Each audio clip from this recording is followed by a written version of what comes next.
धनी, उन्होंने शिक्षा, कृषि, राष्ट्रीय सुरक्षा, लोकहितकारी शासन के क्षेत्र में अमिट योगदान दिया है।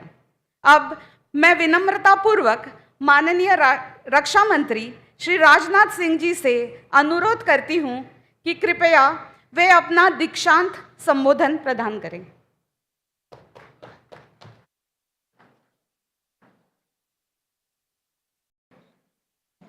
आपका नाम क्या है? मैं जो कंडक्ट कर रही थी।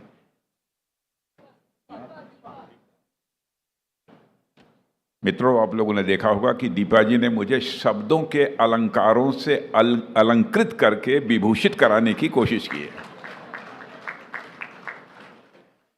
जो देखने में जरा ठीक ठाक नहीं होता है। आपने देखा होगा उसकी प्रॉपरली डेंटिंग, पेंटिंग, सेंटिंग की जाती है। वैसे ही दीपा जी ने हमारी भी डेंटिंग, पेंटिंग, सेंटिंग आप लोगों के सामने करने की कोशिश की है। लेकिन हमें ध्यान रखना चाहिए, मनुष्य जिंदगी में केवल अलंकारों के माध्यम से अलंकृत नहीं हो सकता। मनुष्य अपने जीवन में यदि विभूषित हो सकता है तो अपनी डीड्स के कारण, अपने कर्मों के कारण, अपने कृत्यों के कारण ही विभूषित हो सकता है।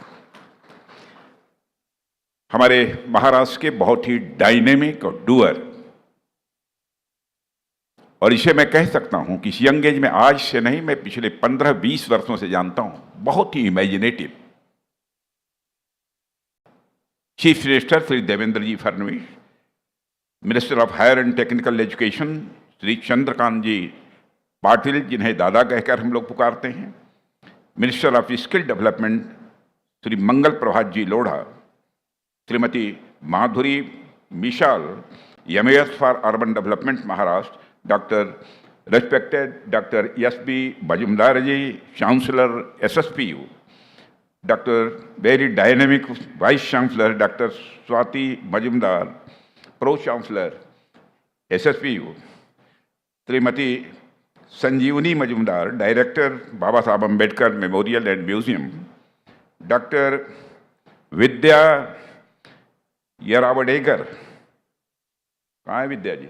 या sitting behind, pro chancellor Symbiosis international university, lieutenant general Dheeraj Seth, GOC in C southern command, और एसएसपीओ के सारे हमारे सम्मानित टीचर्स, देवियों व सज्जनों, और मेरे यहाँ बैठे हुए सारे डिग्री प्राप्त करने वाले मेरे प्रिय बच्चों, आज symbiosis skills and professional university के इस दीक्षांत समारोह में आप सबके बीच उपस्थित होना, इसे मैं अपना सौभाग्य का विषय मानता हूँ। सबसे पहले मैं आपकी एकेडमिक जर्नी को कंप्लीट करने वाले हर स्टूडेंट को तहे दिल बधाई देता हूँ, और आयु में बड़ा होने के कारण सभी बच्चों को मैं अपनी तरफ से आशीर्वाद देता हूँ। और मैं देख रहा हूँ यहाँ हर बच्चे की आंखों में एक अलग प्रकार का उत्साह हमको देखने को मिल रहा है।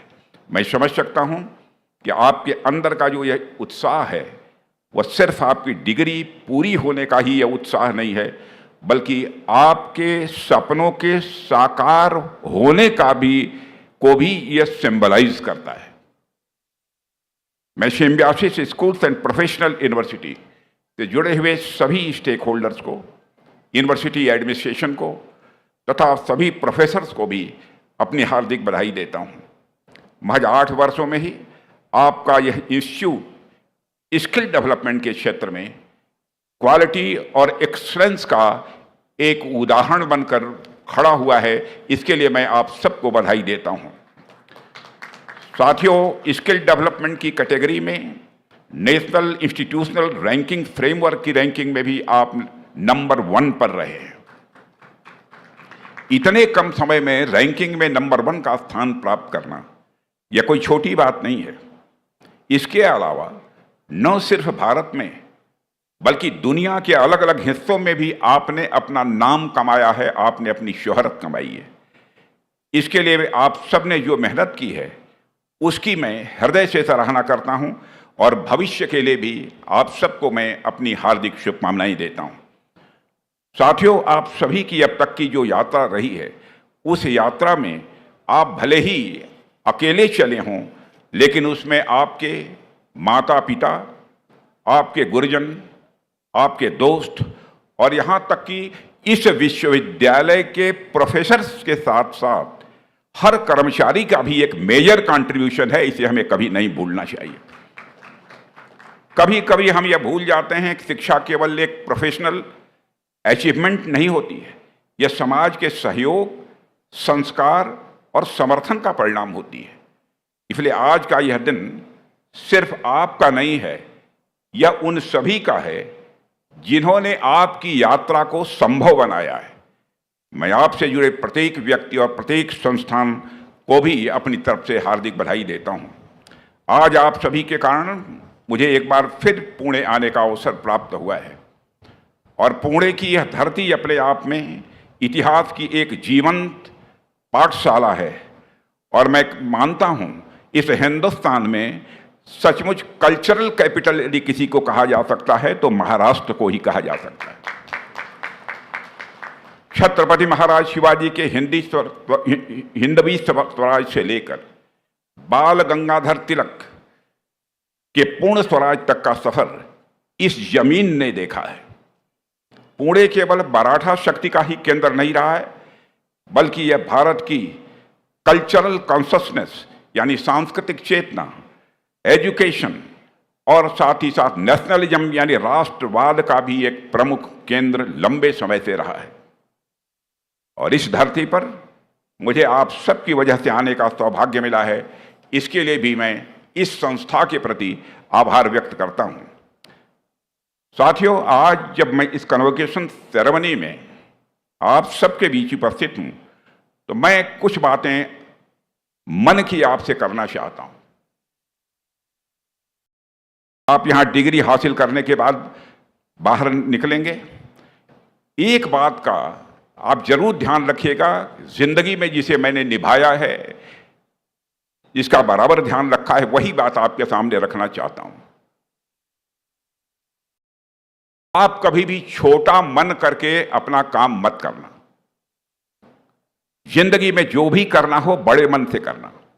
छोटे मन के इंसान मत बनने की कोशिश करना, बराबर बड़े मन का ही बनकर रहना। भले ही जीवन में कुछ अचीव हो पाए या न हो पाए, उसकी चिंता मत करना। और मैं दावे के साथ कहता हूं, जितने बड़े मन से आप काम करोगे उतने ही सुख की आपको प्राप्ति होगी, उतने ही आनंद की आपको प्राप्ति होगी। छोटे मन का कोई व्यक्ति कभी जीवन में सुख नहीं प्राप्त कर सकता, कोई आनंद नहीं प्राप्त कर सकता। हमारे अटल बिहारी वाजपेयी जी कहा करते थे, छोटे मन से कोई बड़ा नहीं होता और टूटे मन से कोई खड़ा नहीं होता। मैं इसको मैथमेटिकल इक्वेशन में यदि आप सबको समझाना हो तो मैं इस रूप में समझाना चाहूंगा। Let us consider that your मन इज ए सर्किल। मन कभी सर्किल हो नहीं सकता, लेकिन समझाने के लिए मैं आपको समझा रहा हूं। Let us consider that your मन इज सर्किल। सर्किल का सरकमफरेंस यानी मन जितना बढ़ाते चले जाओगे, उसी रेशियो में मैग्नीट्यूड ऑफ सुख, मैग्नीट्यूड ऑफ आनंद बढ़ता चला जाएगा। और मन जब इतना अधिक बड़ा हो जाएगा, जिसकी कोई सीमा नहीं होगी, तो परमानंद की भी प्राप्ति होगी, यानी परमात्मा की भी प्राप्ति हो सकती है। मैथमेटिकल इक्वेशन में यदि कहना हो तो हम कह सकते हैं कि सर्कमफरेंस ऑफ मन is directly proportional to the magnitude of सुख। सर्कमफरेंस ऑफ मन is directly proportional to the magnitude of आनंद। सर्कमफरेंस ऑफ मन is directly proportional to the not magnitude, क्योंकि परमानंद का कोई मैग्नीट्यूड नहीं होता है, इसलिए सर्कमफरेंस ऑफ मन is directly proportional to the परमानंद। परम आनंद मनुष्य जीवन में प्राप्त कर सकता है, इसलिए बराबर बड़े मन से जिंदगी में काम करना। और साथियों, गुरुकुल परंपरा में जब विद्यार्थी अपनी शिक्षा पूरी करता था, जब उनके टीचर्स उन्हें विदा करते थे तो उसे जीवन के कर्तव्यों पर के लिए बराबर तैयार करते थे। आज आप सभी अपने क्षेत्रों में आगे बढ़ेंगे। कोई इंटरप्रेन्योर बनेगा, कोई इंजीनियर, कोई मैनेजर, कोई इनोवेटर। लेकिन चाहे आप किसी भी दिशा में जाएं, आपसे मैं यही आग्रह करना चाहूँगा, आप याद रखिएगा, कि आपकी सफलता का वास्तविक अर्थ तभी है जब वह समाज के काम आए। साथियों, कभी कभी जीवन में हम अपनी अचीवमेंट्स में इतने व्यस्त हो जाते हैं या भूल जाते हैं कि वास्तविक शिक्षा वो होती है जो दूसरों के जीवन में रोशनी लाने का काम करे, वही वास्तविक शिक्षा है। और मुझे पूरा विश्वास है कि symbiosis skills and professional university ने आप सबको न सिर्फ केवल स्किल सिखाए हैं, बल्कि वो वैल्यूज भी दी हैं जो जीवन को एक बहुत ही मीनिंगफुल बनाती हैं, जीवन को अर्थपूर्ण बनाती हैं। आज आप सब अपने माता पिता, अपने शिक्षकों और अपने विश्वविद्यालय, इन तीनों के प्रति आपको आभार व्यक्त करना चाहिए। आप आभार व्यक्त कीजिए, क्योंकि इनकी ही बदौलत आप यहाँ तक पहुँचे हैं। इसे मत भूलना मेरे छात्रों, यह मैं आप सबसे अपील करना चाहता हूँ। साथियों, आप सभी नौजवान हैं, दुनिया में जो भी बदलाव हो रहे हैं वह सब आपसे ही होकर गुजर रहे हैं। इसलिए आप सभी महसूस कर पा रहे होंगे कि आज की दुनिया बहुत तेजी से बदल रही है। हर दिन हर क्षण कुछ नया हो रहा है। कहीं कोई नई टेक्नोलॉजी आ रही है, कहीं कोई नई सोच आ रही है, कहीं कोई पुरानी व्यवस्था बदल रही है। ऐसे में अगर इस अनसर्टेन वर्ल्ड में एक चीज हमारा साथ दे सकती है तो वह है हमारी स्किल। क्योंकि आज सिर्फ नॉलेज होना ही पर्याप्त नहीं है, बल्कि उसे उपयोग में लाने की कला भी आनी चाहिए। यह जानना व्हाट डू यू नो से आगे बढ़ चुका है। अब वह व्हाट कैन यू डू का समय आ गया है। बुक्स में लिखा ज्ञान, बुकिश नॉलेज, मैं मानता हूं तब तक अधूरा है जब तक वह किसी काम में नहीं आता। इसलिए आज की शिक्षा का असली उद्देश्य यही होना चाहिए कि जो सीखा है उसे लाइफ में अप्लाई कैसे करें। आज भारत के लिए मेरे साथियों यह और भी महत्वपूर्ण हो जाता है, क्योंकि हम दुनिया के सबसे युवा देश हैं। आप सोचिए, इतनी बड़ी यूथ पॉपुलेशन अगर सही दिशा में बढ़े और अगर आपके पास सही स्किल हो तो भारत को आगे बढ़ने से दुनिया की कोई ताकत हमें रोक नहीं सकती है। हमारी डेमोग्राफिक डिविडेंड तभी ताकत बनेगी जब हर युवा स्किल्ड और प्रोडक्टिव बनेगा। और साथियों, अगर हमारे पास स्किल नहीं है तो इस दौड़ती हुई दुनिया में टिके रहना यह बहुत ही मुश्किल है। और अगर स्किल है तो दुनिया की कोई ताकत हमें आगे बढ़ने से रोक नहीं सकती है। यह भी विश्वास आपके मन के अंदर होना चाहिए। साथियों, 2014 के बाद से जब से देश ने न्यू इंडिया या नए भारत की दिशा में कदम आगे बढ़ाया है, तब हमारे प्रधानमंत्री जी ने बार बार स्किल इंडिया, स्टार्टअप इंडिया और मेक इन इंडिया की बात की है। क्योंकि उन्होंने समझा कि अगर भारत को आत्मनिर्भर बनाना है, भारत को सेल्फ रिलायंट बनाना है, तो सबसे पहले नौजवानों को स्किल्ड बनाना होगा। और हमने सरकार में आने के साथ ही स्किल डेवलपमेंट को बढ़ावा देने के लिए एक डेडिकेटेड मिनिस्ट्री की भी स्थापना की। पिछले 11 वर्षों में ministry of skill development and entrepreneurship ने स्किल डेवलपमेंट से जुड़े हुए चैलेंजेस को अपॉर्चुनिटीज में बदलने का काम किया है। Prime minister skill development scheme के तहत 1.63 करोड़ कैंडिडेट्स को स्किल इन्हांसमेंट ट्रेनिंग दी जा चुकी है। जन शिक्षण संस्थानों के माध्यम से रूरल, ट्राइबल और मार्जिनलाइज कमेटी के 30 लाख से अधिक लोगों को tailoring, embroidery, handicraft, food processing और हेल्थ केयर असिस्टेंस की ट्रेनिंग भी प्रदान की जा चुकी है। मेरे साथियों, प्रधानमंत्री विश्वकर्मा योजना के तहत हमने भारत के ट्रेडिशनल आर्टिजन्स और क्राफ्टमैन को भी एम्पावर किया है। और इस योजना के तहत अब तक 22 लाख से अधिक आर्टिजन्स को हमने मॉडर्न टूल किट्स और सर्टिफिकेशन प्रदान किए। माने स्किल डेवलपमेंट को हमारी सेंट्रल गवर्नमेंट और हमारे यहाँ dynamic chief minister Devendra ji Fadnavis किस तरीके से आगे बढ़ा रहे हैं, आप इसकी कल्पना कर सकते हैं। ऐसे अनेक प्रयास हमारी सरकारों ने किए हैं जिससे देश में स्किल को लेकर एक पॉजिटिव इन्वायरमेंट बना हुआ है। साथियों, हमारे यहाँ स्किल का इतना इंपॉर्टेंस है कि भगवान विश्वकर्मा को हम स्किल के देवता के रूप में पूजते हैं। और यहाँ तक कि जब हमारे यहाँ गुरुकुल व्यवस्था थी तब से ही हमारे देश में शिक्षा का मतलब सिर्फ पढ़ना या परीक्षा पास करना नहीं रहा है। हमारे यहाँ तो शताब्दियों से पहले से यह मान्यता रही है कि अगर इंसान को आगे बढ़ना है तो उसे ज्ञान के साथ साथ, नॉलेज के साथ साथ स्किल भी सीखना चाहिए। तभी तो हमारे गुरुकुलों में 64 कलाएं, 14 विद्याएं सिखाई जाती थी, चाहे म्यूजिक हो, चाहे डांस हो, चाहे चित्रकला हो, या सब भूलिए खेती बाड़ी हो। यह सब कुछ मैं मानता हूं कि यह एजुकेशन के ही पार्ट थे प्राचीन भारत में, ताकि छात्र केवल स्कॉलर न विद्वान न बने बल्कि आत्मनिर्भर और हर स्थिति में वह सक्षम भी बन सके। इस बात को ध्यान में रखकर हमारे यहाँ शिक्षा दी जाती थी प्राचीन भारत में भी। आज हम जब स्किल इंडिया या आत्मनिर्भर भारत की बात करते हैं तो असल में हम उसी सोच को फिर से जी रहे हैं। अब वक्त आ गया है कि हम सब मिलकर स्किल से देश को आगे बढ़ाएं। और मुझे यह देखकर सचमुच बहुत अच्छा लग रहा है कि symbiosis skills and professional university इसी दिशा में तेजी से काम कर रही है। और यहाँ शिक्षा सिर्फ नौकरी पाने के लिए नहीं दी जा रही है, बल्कि नौकरी देने की क्षमता पैदा करने के लिए आपको यहाँ पर स्किल की शिक्षा दी जा रही है।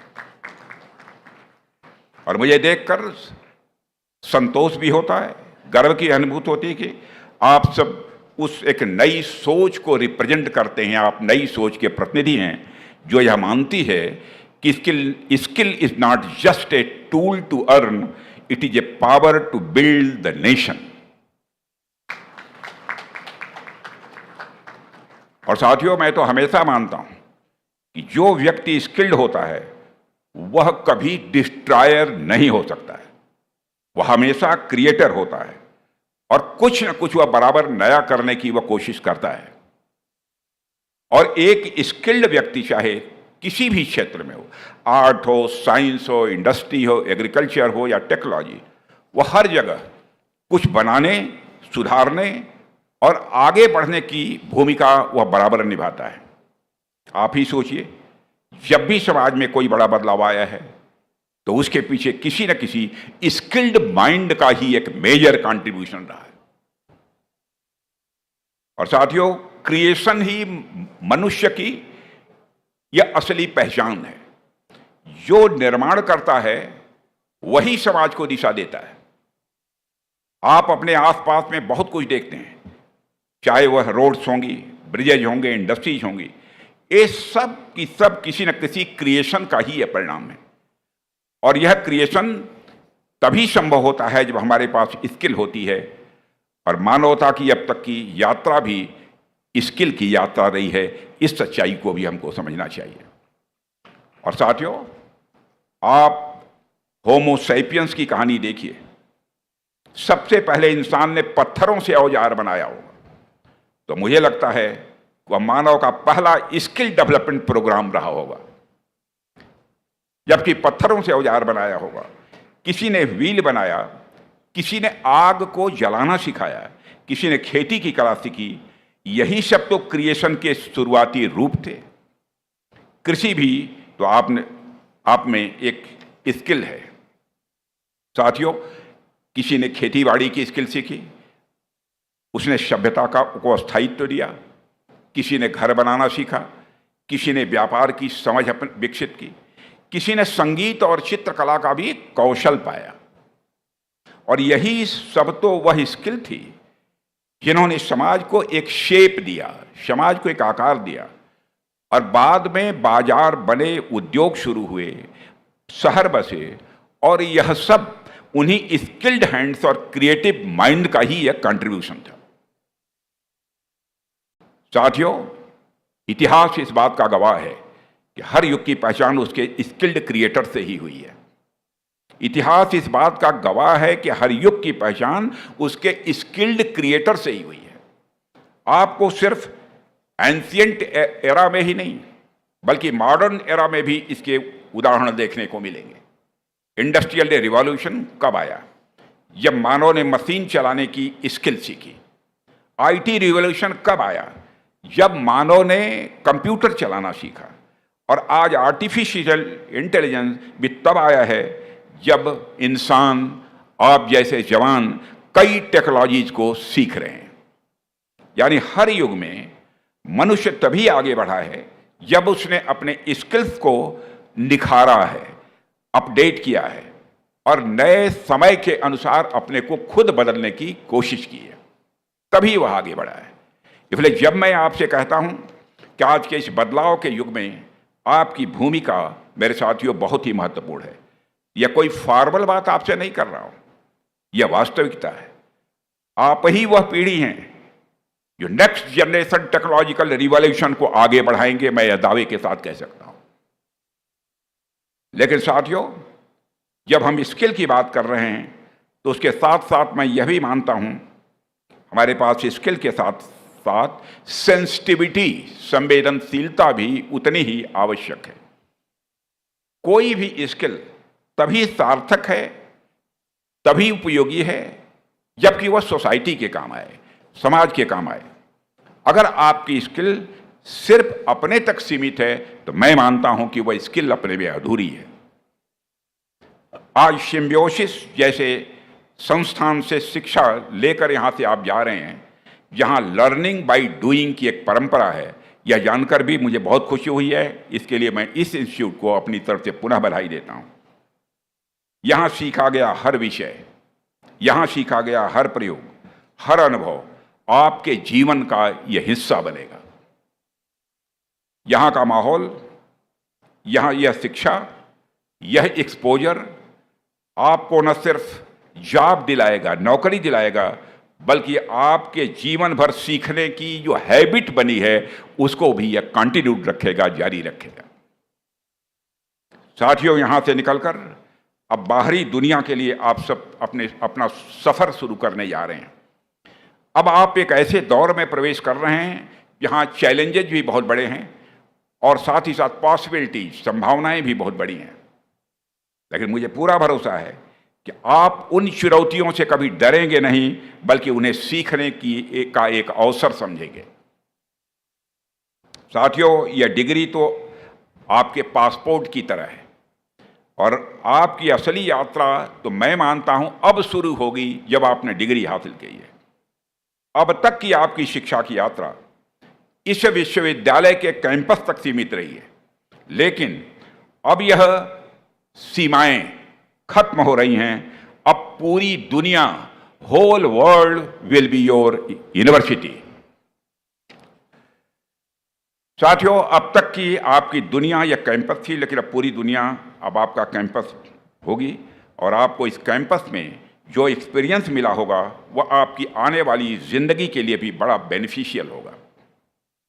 और अब जिस दुनिया में आप जा रहे हैं वहाँ न तो कोई डिफाइंड सिलेबस है और न तो कोई सेट टाइमिंग है, यानी कोई निर्धारित समय भी नहीं है। वैसे आप सभी बच्चे यहाँ पर जो मौजूद हैं स्किल्ड हैं और मैं जानता हूँ कि एक स्किल्ड माइंड कभी रुकता नहीं है, वह हर परिस्थिति में अपना रास्ता तलाश ही लेता है। और मुझे पूरा विश्वास है कि आपका हर कदम किसी क्रिएशन की दिशा में उठेगा और आपने अपना कौशल, अपने परिश्रम और अपने संकल्प से आप एक नई हिस्ट्री क्रिएट करेंगे, यह भी मुझे पूरा विश्वास है। और इसके लिए भी मैं आप सबको अपनी हार्दिक शुभकामनाएं देता हूं। यह समय की जरूरत है मेरे साथियों, इस समय की जरूरत है कि आप इस एम्बिशन के साथ, इस सोच के साथ आगे बढ़ें। साथियों, जब मैं एम्बिशन की बात कर रहा हूं तो मुझे एक बात याद आ रही है। रटगर ब्रैगमैन, इनका नाम सुना होगा, उनकी एक पुस्तक है मॉरल एम्बिशन, उसमें उन्होंने एक बहुत सुंदर सी बात कही है। उन्होंने कहा है कि असली महत्वाकांक्षा वह नहीं होती जो हमें दूसरों से आगे निकलने की होड़ में लगाए, बल्कि असली महत्वाकांक्षा वह होती है जो हमें किसी के जीवन में अच्छा बदलाव लाने के लिए इंस्पायर करे, किसी के जिंदगी में बदलाव लाने के लिए प्रेरित करे। और सच कहूं तो आज की दुनिया को ऐसे ही लोगों की जरूरत है, ऐसे नौजवानों की जरूरत है जो सिर्फ ये ना कहें कि बदलाव आना चाहिए, बल्कि यह ठान लें कि हम बदलाव लाकर ही रहेंगे। ऐसे नौजवानों को इस देश की जरूरत है। मेरे साथियों, आपका ज्ञान, आपकी समझ और आपका हुनर, मैं मानता हूं यही हमारे देश की सबसे बड़ी ताकत है। आने वाले समय में आप ही वे लोग हैं जो भारत की क्या दिशा होगी, भारत किस दिशा में आगे बढ़ेगा, उसे तय करेंगे। इसलिए मैं इतना कहना चाहता हूं, आगे बढ़िए, लेकिन सिर्फ सफलता प्राप्त करने के लिए आगे मत बढ़िए, बल्कि एक अच्छा इंसान बनने के लिए भी आप आगे बढ़िए। यह मैं आप सबसे आग्रह करना चाहूँगा। कोशिश कीजिए कि आप जहाँ भी जाएं वहाँ कुछ अच्छा छोड़ कर आएँ, किसी के चेहरे पर मुस्कान लाएं, किसी की मदद करें या फिर किसी को एक नई उम्मीद दें। यही हम सबके जीवन की, मैं मानता हूँ कि सबसे बड़ी उपलब्धि है, हम सबके जीवन की सबसे बड़ी ताकत है। और यही वो मॉरल एम्बिशन है जिसकी बात ब्रैगमैन करते हैं कि बात दुनिया में सबसे अच्छे बनने की नहीं है, बल्कि दुनिया के लिए सबसे अच्छा बनने की है। और जब यह सोच हर युवा के भीतर होगी तो देश अपने आप और मजबूत होगा, संवेदनशील होगा और मेरे साथियों वह बेहतर बनता चला जाएगा। और आप सब तो जानते ही हैं कि आज हम सब सोशल मीडिया में घिरे हुए हैं। मैं सोशल मीडिया की तरफ भी आपका ध्यान आकर्षित करना चाहूँगा। आप सब सोशल मीडिया से घिरे हुए हैं। आप में से शायद ही कोई ऐसा होगा जो सोशल मीडिया के इस सोशल डिलेमा को न जानता हो। आप सोशल मीडिया पर देखिए, हर तरफ दिखावे की जिंदगी का जाल फैला हुआ है, हर तरफ दिखावे की जिंदगी का जाल फैला हुआ है। और कई बार तो ऐसा होता है कि हम दिन भर दूसरों की जिंदगी देखते रहते हैं और अनजाने में उसी के हिसाब से अपनी जिंदगी को भी मापने लगते हैं, अपनी जिंदगी को भी तुलना करने लगते हैं।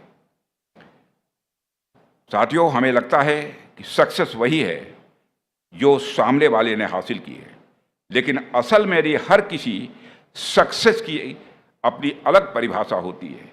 किसी का सपना बड़ा बिजनेसमैन बनना हो सकता है, तो किसी का सपना अपने गांव के बच्चों को पढ़ाना भी हो सकता है। लेकिन होता क्या है, हम दूसरे के सपनों को ही अपना सपना बना लेते हैं और फिर उसी दौड़ में लग जाते हैं जो दौड़ हमारी कभी थी ही नहीं। इसलिए मैं साथियों कहना चाहता हूं, दिखावे की जिंदगी जीना यह कोई आसान नहीं है। ऐसा करना अंदर से थका देता है, अंदर से आपको तोड़ देता है। और जब हम अपने असली सपनों को नहीं समझते हैं और उन्हें पूरा करने की कोशिश नहीं करते हैं, तो हम जिंदगी जैसे कीमती तोहफे को बेकार कर देते हैं। और आप सोचिए, अगर गांधी जी या वीर सावरकर सिर्फ बड़े वकील बनने में लग जाते तो क्या आज हम सब यहाँ उन्हें याद करते? अगर नेताजी सुभाष चंद्र बोस ने अंग्रेजों की नौकरी ठुकराने की हिम्मत या न की होती तो क्या वे आज भी हमारे लिए एक सोर्स ऑफ इंस्पिरेशन बन सकते थे? नहीं। जिन्हें हम सफल मानते हैं मेरे साथियों, उन्होंने अपनी सफलता अपने स्वभाव, अपनी सोच और अपने असली मकसद के हिसाब से हासिल की है। इसलिए हमारी सबसे बड़ी ताकत यही है कि हम खुद को पहचानें, अपनी ओरिजिन, अपने मूल को समझें और उसी दिशा में काम करें। यह मैं आपसे आग्रह करना चाहूँगा। हाँ, यह रास्ता हमेशा आसान नहीं होता है, इस सच्चाई को भी मैं जानता हूँ। जिंदगी में कई बार ऐसे हालात भी पैदा होते हैं जिसके कारण विश्वास डगमगा जाता है, विश्वास हिल जाता है, हिम्मत कमज़ोर पड़ती है। लेकिन याद रखिए, हम अपने हालातों से नहीं बल्कि अपने डिसीजन से तय करते हैं कि कि हम क्या करेंगे और भविष्य में हमको क्या बनना है। साथियों, जब भी मुश्किल वक्त आए, मेरा आपसे सुझाव है कि दो चीजें हमेशा याद रखिएगा। पहला, कन्विक्शन यानी दृढ़ विश्वास, और दूसरा पेशेंस यानी धैर्य। मैं मानता हूं यदि आपके अंदर विश्वास है और आप धैर्य रखते हैं तो कोई भी ऊंचाई हासिल करने से दुनिया की कोई ताकत आपको रोक नहीं सकती है। और अक्सर हम जल्दबाजी में अपना भरोसा खो देते हैं या पुराने अनुभवों के डर में जीने लगते हैं। सोचते हैं यह संभव नहीं है, इट इज नॉट पॉसिबल। यह वाली सोच धीरे धीरे हमारी जिंदगी की यह हकीकत बन जाती है। इसलिए जरूरी है कि आप अपनी पिछली असफलताओं को नहीं सबक बनाएं, उन्हें सीढ़ी बनाएं, ठोकर नहीं। याद रखिए मेरे साथियों, कोई भी चुनौती, चाहे वो आर्थिक परेशानी हो, पारिवारिक दिक्कत हो या व्यक्तिगत असफलता, वह आपको परिभाषित नहीं कर सकती है। और असली बात यह है कि आप उन हालातों में कैसा व्यवहार करते हैं, कितना धैर्य और आत्म संयम रखते हैं। और जब भी आप किसी समस्या में उलझें, बस दो रास्ते याद रखिएगा, या तो रास्ता खोजिए या नया रास्ता बनाइए। मैं कहना चाहता हूं यही जिंदगी का असली मंत्र है। मेरे साथियों, मैं आपको हाल का एक उदाहरण देना चाहता हूं। भारत की डिफेंस सेक्टर में आत्मनिर्भर बनने की दिशा में काम करना हम सब ने शुरू किया है। पहले हम सभी के लिए बहुत मुश्किल लग रहा था। हम पूरे डिफेंस सेक्टर को ही चेंज करने की तरफ बढ़ रहे थे, क्योंकि आज़ादी के बाद से ही लगातार हम हथियारों के लिए दूसरे देशों पर डिपेंडेंट रहे हैं। कोई जरूरत पड़ती थी दुनिया किसी दूसरे देशों से हथियार खरीदना, हमारे पास अपने खुद के बनाए इक्विपमेंट्स न के बराबर थे। लेकिन डिफेंस सेक्टर में आज़ादी के बाद से जो स्थितियां थीं, उसको हमने तोड़ा है। हमने इस बात पर जोर दिया है कि भारत अपने सैनिकों के लिए वेपन्स खुद अपने देश में बनाएगा, और यह काम हमारे लिए बहुत आसान नहीं था। एक राष्ट्र के रूप में हम एक कंफर्ट जोन में जा चुके थे। हम हथियार खरीदने के आदी हो चुके थे। भारत में हथियार बनाने के लिए हमारे पास न तो पॉलिटिकल विल पावर थी, न हमारे पास ऐसे लॉज थे जो डिफेंस मैन्युफैक्चरिंग को प्रमोट करें, और न ही हमारे नौजवानों के अंदर वह जुनून था कि वह भारत की इस आत्मनिर्भर यात्रा में वह अपना सहयोग दे पाए। साथियों, कहने का मतलब यह है, चीजें हमारे लिए अनुकूल नहीं थी बल्कि प्रतिकूल थी। लेकिन हम सब ने हार नहीं मानी। हमने डिफेंस मैन्युफैक्चरिंग को बढ़ाने के लिए जो भी प्रयास हो सकता है वो हर संभव प्रयास किया, और हमारे प्रयासों का पॉजिटिव रिजल्ट मिलना प्रारंभ हो गया। ऑपरेशन सिंदूर के दौरान आपने देखा होगा हमारे सेना के जवानों का करिश्मा। मेरे दोस्तों, ऑपरेशन सिंदूर अपने आप में हमारी सेल्फ रिलायंस, आत्मनिर्भरता का एक जीता जागता उदाहरण है। और मैं आपको कहना चाहता हूं कि ऑपरेशन सिंदूर के दौरान हमारे सेना के जवानों ने जो करिश्माई काम किया है, उसमें ज़्यादातर जो हथियार थे, जो वेपन थे, वो भारत की धरती पर बने थे, और उसमें कुछ भारतवासियों के हाथों से भी बने थे। बड़ी बात यह है कि ऑपरेशन सिंदूर भारत में बनी, हमारी सेनाओं ने भारत में बने इक्विपमेंट का इस्तेमाल बड़ी मात्रा में किया।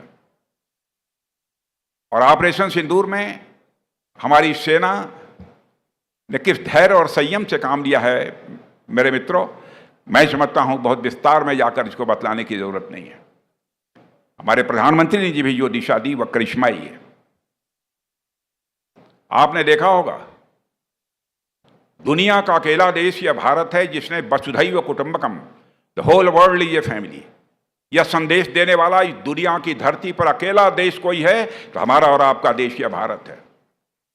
हम यहां धर्म और जाति के आधार पर कोई भेदभाव नहीं करते हैं, और भारत ही दुनिया का अकेला ऐसा देश है जिसने भारत की सीमा में रहने वाले लोगों को ही अपने परिवार का सदस्य नहीं माना है, बल्कि पूरे विश्व की धरा पर रहने वाले लोगों को अपने परिवार का सदस्य मानते हुए वसुधैव कुटुंबकम, यानी the whole world is a family, यह संदेश यदि कहीं से गया है तो हमारे और आपके देश भारत की धरती से ही सारी दुनिया को गया है। इसलिए धर्म, जाति, मजहब के आधार पर हम लोगों ने कभी भेदभाव नहीं किया, लेकिन हमारे पड़ोसी देश से आतंकवादियों ने आकर धर्म पूछकर पहलगाम में भारत के नागरिकों को मारा। लेकिन यह भारतवासियों का संयम देखिए, हमारे सेना का संयम देखिए। बहनों भाइयों, जो हमने उनको मारा, धर्म पूछ देखकर नहीं मारा, धर्म पूछ कर नहीं मारा, उनका कर्म देखकर हम लोगों ने मारा है। यह है भारत। दुनिया के देशों में से यह बड़ा अंतर है भारत का। और साथियों, आपको जानकर गर्व होगा कि हमारे नौजवानों ने बढ़ चढ़कर डिफेंस मैन्युफैक्चरिंग में योगदान अपना दिया है। पिछले 10 वर्षों में भारत का डिफेंस प्रोडक्शन 46,000 करोड़ से बढ़कर 1.50 लाख करोड़ तक पहुंच गया है, इतनी जल्दी। और इसमें से लगभग 33,000 करोड़ का कंट्रीब्यूशन तो हमारे प्राइवेट सेक्टर के द्वारा आ रहा है। अब हम सबका लक्ष्य है कि 2029 तक हम इस डोमेस्टिक डिफेंस मैन्युफैक्चरिंग को 3 लाख करोड़ रुपए तक ले जाएं। और मैं आपको बतलाना चाहता हूं, कोशिश हमारी यही है और परमात्मा इसमें हमारी निश्चित रूप से मदद करेगा। और हम यह चाहते हैं कि करीब हमारा डिफेंस एक्सपोर्ट भी अप्रॉक्सीमेटली 50,000 करोड़ तक पहुंच जाए। और यह अपने आप में बहुत ही एम्बिशियस विजन है, लेकिन मैं आश्वस्त हूं कि हमारा यह लक्ष्य हासिल होकर रहेगा। साथियों, मुझे यह जानकर भी बहुत अच्छा लगा कि symbiosis skills and professional university ने अब डिफेंस टेक्नोलॉजी में एक नया इंजीनियरिंग प्रोग्राम शुरू किया है।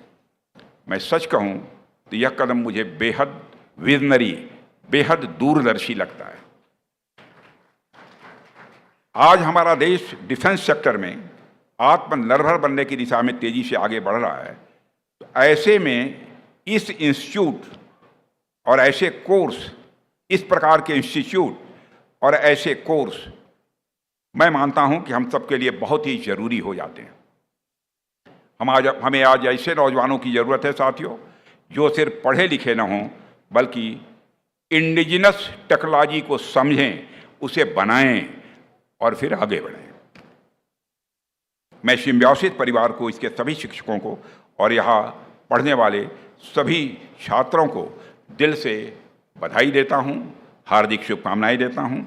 और आपने जो पहल की है वह एक एकेडमिक इफर्ट्स होने के साथ साथ नेशन बिल्डिंग का भी एक संकल्प है, यह मैं मानता हूँ।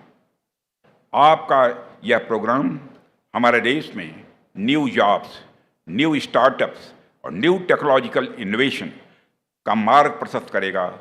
और मुझे पूरा विश्वास है कि next generation defence equipment, drone या मिसाइल सिस्टम आप में से ही कोई युवा डिजाइन करेगा, यह मैं विश्वास व्यक्त करना चाहता हूं। वैसे भी पुणे की धरती का जहां तक प्रश्न है, पुणे की धरती अपने डिफेंस इंपॉर्टेंस के लिए सारे देश में जानी जाती है, बाहर भी जानी जाती है। यह शहर मैं मानता हूं जितना ट्रेडिशनल है उतना ही मॉडर्न भी है। और भारत के डिफेंस सेक्टर के लिए यह शहर बहुत ही इम्पॉर्टेंट सेंटर है। और भारतीय सेना की सदर्न कमांड का मुख्यालय स्थिति है और हमारे सदर्न कमांड के कमांडर इन चीफ भी यहाँ पर लेफ्टिनेंट जनरल धीरज शेठ भी बैठे हुए हैं। इसके अलावा डिफेंस सेक्टर से जुड़े हुए कई इम्पॉर्टेंट इस्टेब्लिशमेंट भी इस शहर में हैं। कुल मिलाकर मुझे कहना हो तो मैं कह सकता हूँ कि पुणे अपने आप में ट्रेडिशंस और टेक्नोलॉजी दोनों का यहाँ संगम है। इसलिए ऐसे स्थान पर आप सभी का स्किल्ड होना आप सबके लिए इंस्पायरिंग भी है। और मुझे पूरा विश्वास है कि जो इंस्पिरेशन आपको यहाँ से मिली है उसे आप जिंदगी यानी पूरी जिंदगी कैरी करेंगे, ऐसा मेरा पक्का विश्वास है। और साथियों, आज हम 21st सेंचुरी में हैं, एक ऐसे दौर में जिसमें हम 4th इंडस्ट्रियल रिवॉल्यूशन देख रहे हैं। 4th इंडस्ट्रियल रिवॉल्यूशन देख रहे हैं। आज हर दिन कोई ना कोई नई टेक्नोलॉजी सामने आ रही है। Artificial intelligence, machine learning, internet of things, blockchain और ये सब मिलकर हमारे जीवन को तेजी से बदल रही हैं। काम करने का तरीका, सोचने का तरीका, यहाँ तक कि सीखने का तरीका भी अब अलग हो गया है।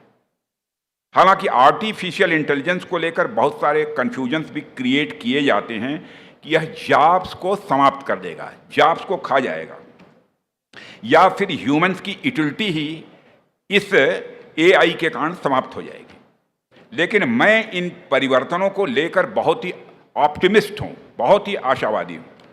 जब भी कोई नई रिवॉल्यूशन आती है तो उसको लेकर कुछ कन्फ्यूजन, कुछ डर हमेशा रहे हैं, लेकिन हर टेक्नोलॉजिकल रिवॉल्यूशन मानव के हित के लिए ही हुआ है, मानव के कल्याण के लिए हुआ है।